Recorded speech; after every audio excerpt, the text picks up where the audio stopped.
the Flame Mammoth, because he has the Buster upgrade, which is probably one of the second most useful upgrade you can get next to the Dash Boots.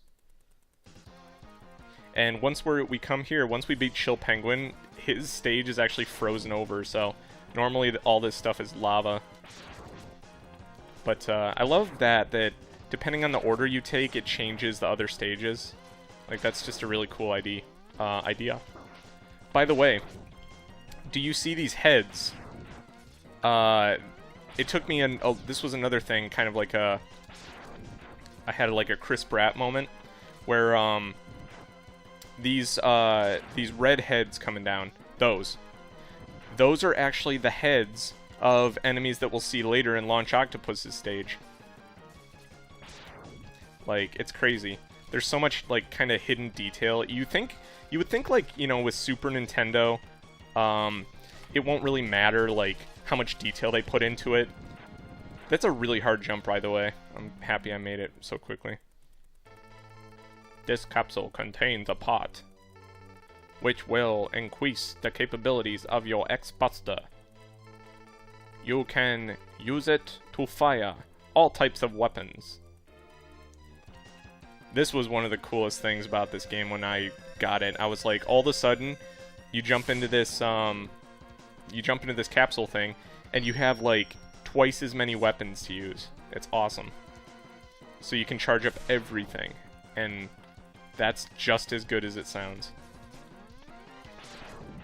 So let me go to, let's do this. I believe I want to go up here. Oh yeah, and these assholes laugh at you when they hit you. Fuckers. Come on, fuckers. Yeah, over here. Yes. And this always bugs me. See that one at the bottom? As far as I know, there's no way to break that. I don't think there's a way to break this block. I don't know why. I think it's just the way that it's placed. Like, you can't slide down the wall. It's... Oh! Oh! I did it! I broke it! I broke it! Oh, I didn't know you could do that. That's sweet. Dude, I'm sweet. Okay, so... continuing on here, we want to go up and over and around. Yeah, so now I think we've got everything in this stage. This guy actually has a lot of stuff in his stage, doesn't he? And then these smashy things. There's certain parts of this game that I used to just like spend a long time on when I was a little kid. Like, I used to just sit here and watch these things get smashed. Like, and then they land in the ice and they blow up. It's just such a cool game. I was talking before I got that capsule. There's so much detail in this game, it's freaking crazy. And it's stuff I didn't even notice until, like, you know, years later in some cases. Hang on, let me time this out. There we go. Yeah, it's like stuff that I didn't even notice for years. And I've owned this game since I was a kid. And I never even knew about half the secrets that I'm, like, showing you now. But, man... people underestimate the Super Nintendo. Just because these games are old doesn't mean that they weren't, like, crafted with just as much care and attention. I probably shouldn't have been using so many of Storm Eagle's things because I need them for this boss.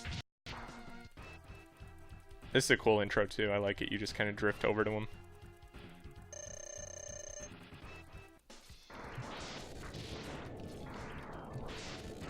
This guy's kind of pretty easy. He doesn't really attack you directly very much.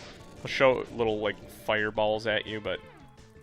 and then he, like, changes the direction. But mainly you just have to watch out for him, because he jumps super high.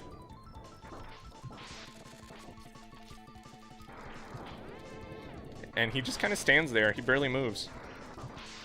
I've always found that in Mega Man, the biggest bosses are, like, the easiest ones. Like, the fattest ones are the easiest ones to kill. I think that's pretty much true for almost any game, even if it's like one of the older ones.